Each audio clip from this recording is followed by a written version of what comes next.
I'm a 68-year-old retired contractor. I've spent most of my life working with my hands, keeping my head down, and providing for my family. My wife passed away 8 years ago, and after she died, I downsized to a modest two-bedroom condo outside of Tacoma. Quiet, peaceful, and just enough room for my tools, my dog, and myself. My son, Daniel, is 35. Bright kid. Got a degree, landed a corporate job, married a woman named Alyssa, very polished, always on brand, if you know what I mean. The type that corrects you mid-sentence or gives you that tight smile when she's being polite. I helped them with the down payment on their house. $50,000 from my retirement savings, no strings attached. That's what parents do, right? They never asked for it. I just wanted them to have a start. And maybe, selfishly, I hoped they'd let me be part of their lives. They had a baby girl 2 years ago, my first grandchild. I hadn't gotten to see her much. Always scheduling conflicts, last-minute cancellations. So when Daniel called and asked if I could stay with them for a few weeks while my place underwent plumbing repairs, I hesitated, but I said yes. He sounded stressed, and I figured this might be a way to finally spend time with my granddaughter, maybe even bond with Alyssa a little. I packed a suitcase, left some food out for the dog sitter, and arrived on a rainy Thursday afternoon. Alyssa barely looked up from her phone when I came in. "Oh, hi," she said, walking away without offering help with my bags. The guest room was clean, small, but fine. I figured we'd all settle in, make the best of it. The first night went fine. The second, not so much. That's when Alyssa dropped the first line. We were in the kitchen, just the two of us. I offered to make coffee, just trying to be useful. She looked at me, eyebrows slightly raised, and said, "If you're going to stay here, I think it's fair that you help out. The bathroom upstairs gets gross fast. Maybe you can keep it clean?" I thought she was joking. I even chuckled. But her expression didn't change. I wasn't some helpless couch surfer. I had paid for the house they lived in. I wasn't looking for handouts. But something about her tone, it hit me in the gut. I didn't argue. I just smiled. "Sure," I said, "if that's what you want." She nodded like a manager checking off a task, then walked away. That night, I didn't sleep. The guest room felt colder. My hands itched for my tools. But not for fixing pipes. This time, for building a plan. The next morning, I got up early. Made myself a coffee, wiped down the kitchen counter out of habit, and quietly slipped out of the house while Alyssa and Daniel were still asleep. I didn't say a word. I drove across town to the branch of a credit union I'd been with for years, the same one I used to open a custodial account years ago when Daniel and Alyssa got married. Back then, I thought I was doing something meaningful, something future-focused. I called it the Legacy Pod, my private nickname. I never told them how much was in it. I just said it was for when the time comes. I pictured helping with a second child, or maybe buying them a bigger house someday. It felt good to prepare something like that. By now, after slow but steady deposits and growth, it had over $187,000 in it. And legally, it was a joint trust account, but structured with me as the grantor and primary controller. I made sure of that when I opened it.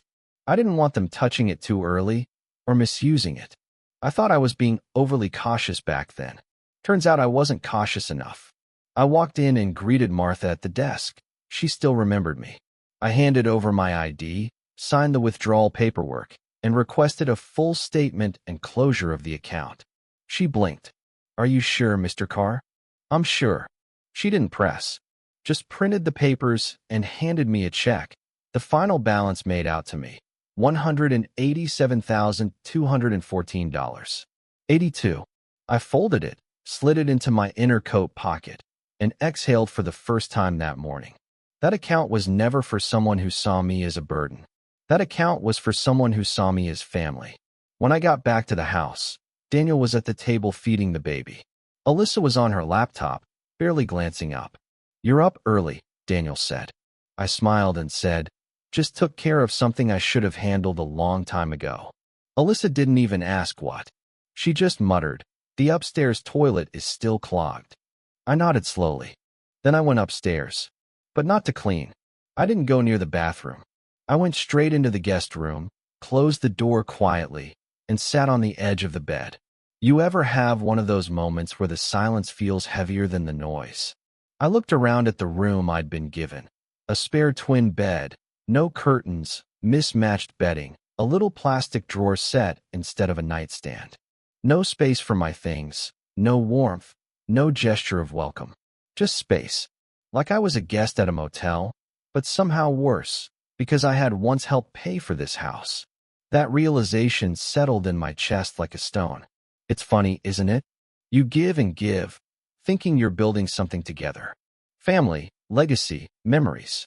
And then one comment, one bathroom comment, knocks the whole thing down like a sandcastle hit by a careless foot. I wasn't angry. Not exactly. It was more like tired disappointment. The kind that doesn't come with yelling. Just quiet decisions. Later that day, Daniel asked if I could take out the trash. Not rudely, just like I was part of the household now, expected to pitch in. And I probably would have, if I hadn't overheard what happened next. Alyssa was on the phone in the living room. She didn't see me coming down the hall. No, I don't know why he's still here. Daniel won't say no to him. It's pathetic. He's old. It's not like he has anywhere else to go. Silence. Then a laugh.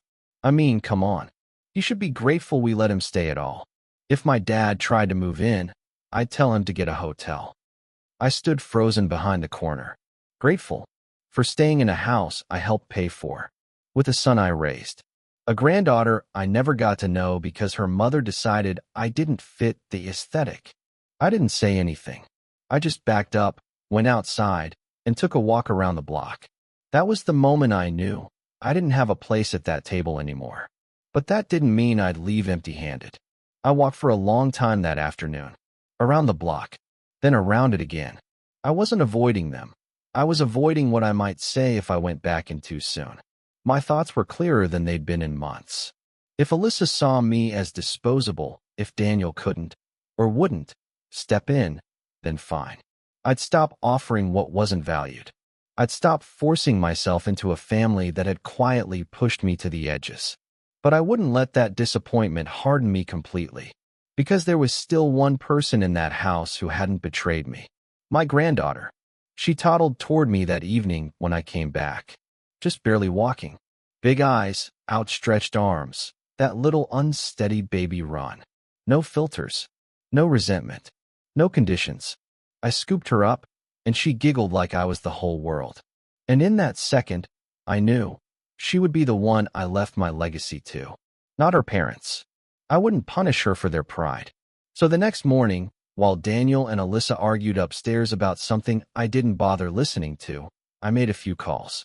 I spoke with a trust attorney I knew from years back, a smart, discreet woman named Margaret Summers. I explained the situation in full. She didn't interrupt. She didn't offer pity. Just took notes and said, "We can absolutely set this up, Mr. Carr. And you can ensure they won't have access, even after your passing." Not even Daniel?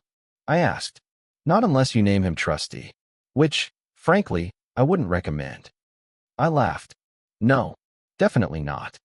Over the next few days, we worked quietly. Margaret drafted the paperwork. A new irrevocable trust in my granddaughter's name, with independent oversight, educational stipulations, and strict clauses blocking access to either parent until she turned 25. If anything happened to me, she'd still receive what I built. But not through them. Not filtered through guilt, or control, or performance. Just love. Just protection. Just a fair start. And unlike that spare guest room I was crammed into, this was a space built for her, with care. While Margaret finalized the trust documents, she suggested something I hadn't considered. "You might want to write your granddaughter a letter," she said. "Something she can read when she's older, so she knows why you did this." At first, I thought it was unnecessary. But that night, sitting alone in the guest room while the sounds of laughter came from the other end of the house, laughter I wasn't invited into, I realized she was right. So I sat down at the small desk, pulled out a yellow legal pad, and started writing. "My sweet girl, if you're reading this, it means you're old enough to understand family isn't always about who's closest in the room. It's about who shows up, who loves without demanding anything back, I tried to be that for your parents, but sometimes people don't see what's given to them until it's gone. This house you're in, I helped make it possible. The college fund you'll one day use, I built that too. Not for praise, but because I believed in family. But when I needed kindness in return, I was given conditions. I was told I could stay if I scrubbed their bathroom. So I made a decision. I chose to leave you a future without strings, without control. This gift is yours, not theirs. Use it well. Build something better. I sealed the letter and tucked it into a folder Margaret would hold in her office, with the official trust documents. The next morning, I printed a different letter. One for Daniel and Alyssa. Just a simple, polite note. As of today, the financial account I previously maintained has been closed. Any future support should not be expected. I will be making alternate estate arrangements. Dad. I left it on the kitchen table, folded neatly, with the old check stub from the now empty account paper-clipped on top. It read, final balance, $17.45. And then I packed my bag, not in anger, not with a dramatic goodbye. Just calm. Quiet. Done. I didn't expect a scene when I left. Daniel was already at work, Alyssa upstairs with the baby. I wheeled my small suitcase down the hallway, stopped to look once at the family photos on the wall, none of which included me, and stepped out the front door. No one noticed. No one called out. And that told me everything I needed to know. I drove home in silence. The plumbing work at my condo had wrapped up early, and my contractor buddy even left a six-pack and a thank you note on the counter. It was the first real gesture of thoughtfulness I'd seen in weeks. That night, I sat in my recliner, turned off my phone, and let the stillness settle in. The next morning, the silence broke. Daniel called. Twice. Then a text. Hey, what's going on? Alyssa found your note. Can we talk? I didn't answer. A few hours later, another text. Less polite. Dad, what the hell? That money was for Lily's future. You told us it was ours. That one made me chuckle. Ours. I never used that word. I never promised them anything beyond my support and trust, which they spent as carelessly as the money they thought they had. Later that night, Alyssa texted me herself. First time in months. I hope you're proud of yourself. You've really hurt Daniel. And Lily's the one who'll suffer. But sure, run away like always. Run away? From what? Their house? Their control? No, this wasn't running. This was reclaiming. I didn't respond. I just stared at the message, then deleted it. No reply was the reply. They thought the silence would hurt me. They didn't know I'd found peace in it. It took 3 days before Daniel showed up at my door. No call. No warning. Just knocked, louder than necessary, and stood there, face tight with frustration, like I owed him an explanation. Can we talk? He asked. I stepped aside and let him in. He walked straight to the kitchen like it still belonged to him. I stayed silent, leaning on the counter, letting him speak first. You really closed the account? I nodded. Yes. His jaw tightened. You said it was for Lily. It still is, I said calmly. Just not through you. That stopped him. He stared at me, trying to process it.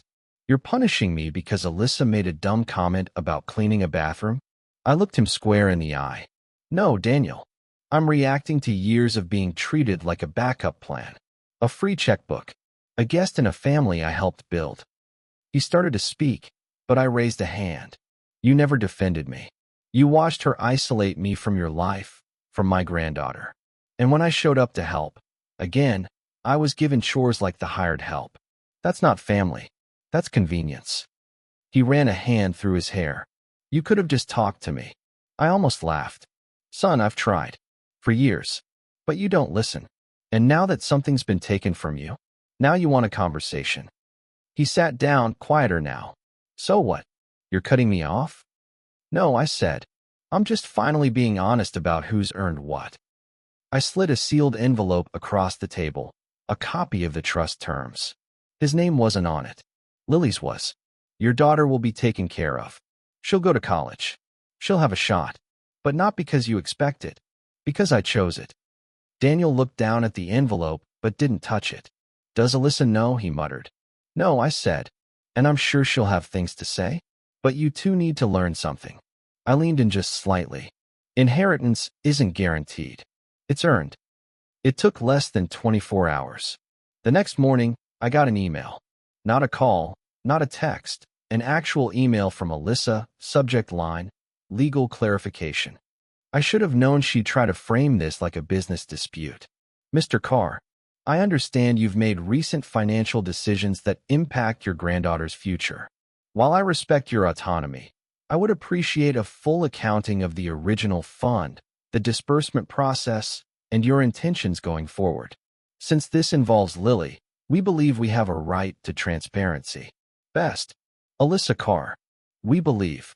As if she suddenly became legal counsel for the family. I didn't reply. Instead, I forwarded the message to Margaret, my trust attorney. She called me within the hour, chuckling. She's posturing, Margaret said. There's no legal standing here. The account was never a gift. It remained in your control. You didn't violate any agreement, verbal or written. Do I need to respond? I asked. No, she said. But if she contacts you again, let me know. And for the record, she's on very thin ice. If she keeps pushing, we can file a cease and desist. That evening, Daniel called again. His tone was different now, flat, like someone caught between two storms. She's upset, he said. She thinks you're cutting Lily off. I'm not, I said. She just doesn't get to use Lily as a shield anymore. Silence. Then he asked, is there anything we can do to fix this? I paused, not out of cruelty, but to let the question hang in the air. It was the first time he'd used we and actually meant us, not just him and Alyssa. You can start, I said slowly, by telling your wife she doesn't get to treat people like servants and expect no consequences. He didn't answer. I ended the call. A week passed. Then two. No calls. No emails. Just silence. And I let it be. In that quiet, something strange started to happen. I began to feel lighter. I'd been carrying this invisible weight for years. Always trying to earn a place that was never going to be freely given. Always hoping Daniel would wake up. Always pretending Alyssa's disdain was just tension I could smooth over with kindness or another check. But now, that hope had been replaced with something sturdier. Clarity. During that time, Margaret finalized every detail of the trust. I went to her office in person and signed the final documents. The account, now restructured, was under a third-party fiduciary management firm, locked with conditions. Lily would receive full access at age 25 or earlier under specific conditions, like tuition payments or health needs, but only through the trustee. Daniel and Alyssa were explicitly barred from ever being named guardian trustees or having discretionary access. It was legal, airtight.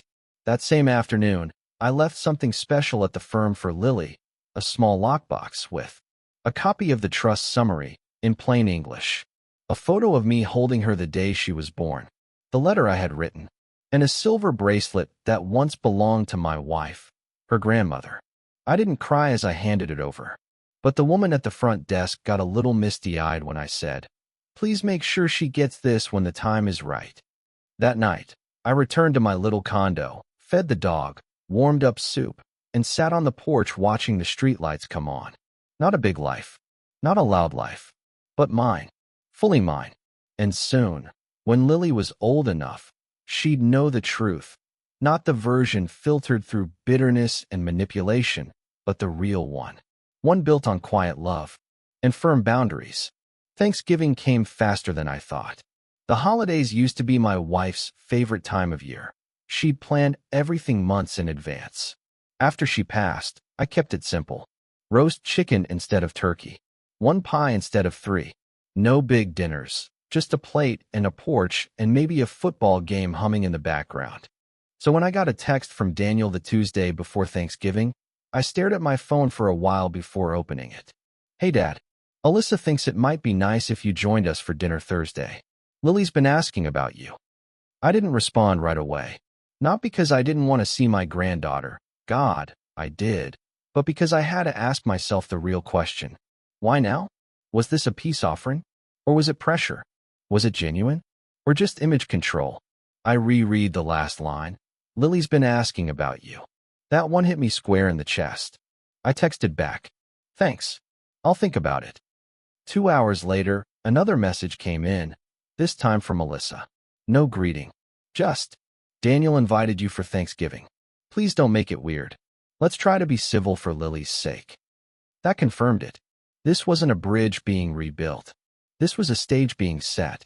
They wanted me to come back, but on their terms. Civil, controlled. Apologetic, maybe. And that's when I made my decision.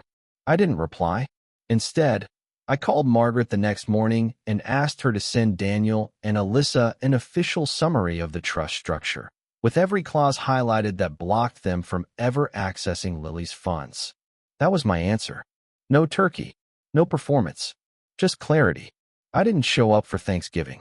I spent the day at home, watching old westerns, drinking black coffee, and feeding scraps to the dog. It was quiet, peaceful, exactly what I needed. But over in their suburban two-story, things apparently didn't go so smoothly. Margaret called me the next morning. Just a heads up, she said. I sent the summary packet like you asked. And, well, I think you may have ruined their holiday. I raised an eyebrow. That's so. Daniel called our office 5 times yesterday. Voicemails ranged from confused to furious. Alyssa emailed us at midnight, threatening to take this to court. But, well, you know how airtight this trust is. Let them waste the money. I thanked her, hung up, and waited. It didn't take long. That evening, I got a text from Daniel. Long rambling. Half pleading, half accusing. Why would you humiliate us like that? You couldn't just come to dinner? You had to send legal documents on a holiday? And then this part. Alyssa broke down crying. She said you're trying to cut us out of Lily's life. That you're punishing her because you don't like her. I stared at the screen for a while. Then I typed out a response. No, I'm protecting Lily from growing up thinking manipulation is love. I never got a reply. But a neighbor of theirs, an old friend of mine who still talks to me even though Alyssa hates that, later told me what happened. They opened that envelope right after carving the turkey, he said with a low whistle. Daniel went pale. Alyssa slammed her wine glass down so hard it cracked. Apparently, she stormed off halfway through dinner. Daniel tried to spin it as a misunderstanding. Their guests, mostly Alyssa's side of the family, awkwardly finished their meals in silence. I didn't need to be there. My absence spoke louder than my presence ever could. The silence lasted 5 days. Then came the knock at my door. It was raining. Daniel stood on my porch, no umbrella, hoodie soaked through, holding something in his hand. A framed photo, me holding Lily when she was a newborn.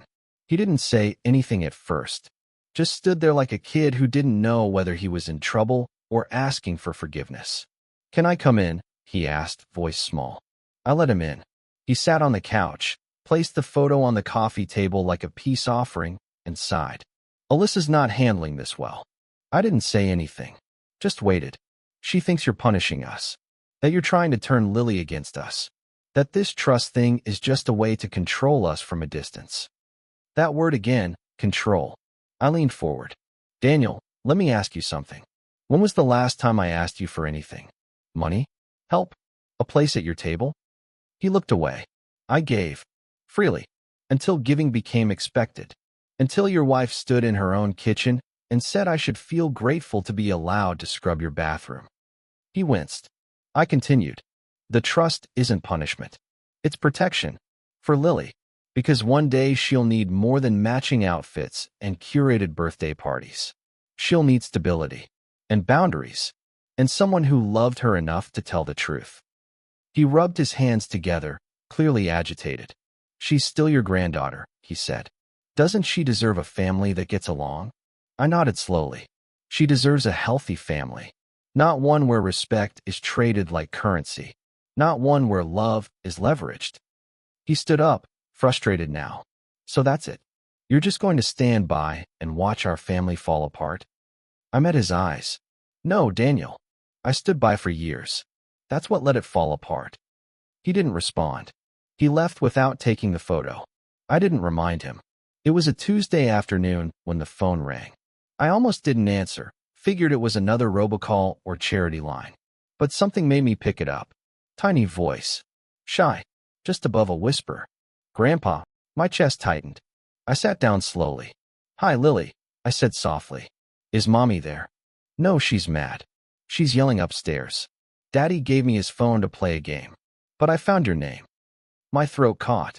"You called me? I miss you." Just those 3 words. I blinked hard, holding it together. "I miss you too, sweetheart. Why don't you come over anymore?" she asked. Did I do something bad? My heart cracked clean in two. "No," I said. "You didn't do anything bad. I just had to fix something first. Something about grown-ups. But it's not your fault, okay?" She was quiet. "Then, can I come to your house sometime? I like your dog." I smiled, voice trembling. "You can come anytime." I heard footsteps in the background. A door creaking open. A woman's voice, sharp and panicked. "Lily, what are you doing with that?" Then the line went dead. I stared at the phone for a long time. That call, it changed everything. It reminded me who this fight was for. Not for me. Not even to teach Daniel or Alyssa a lesson.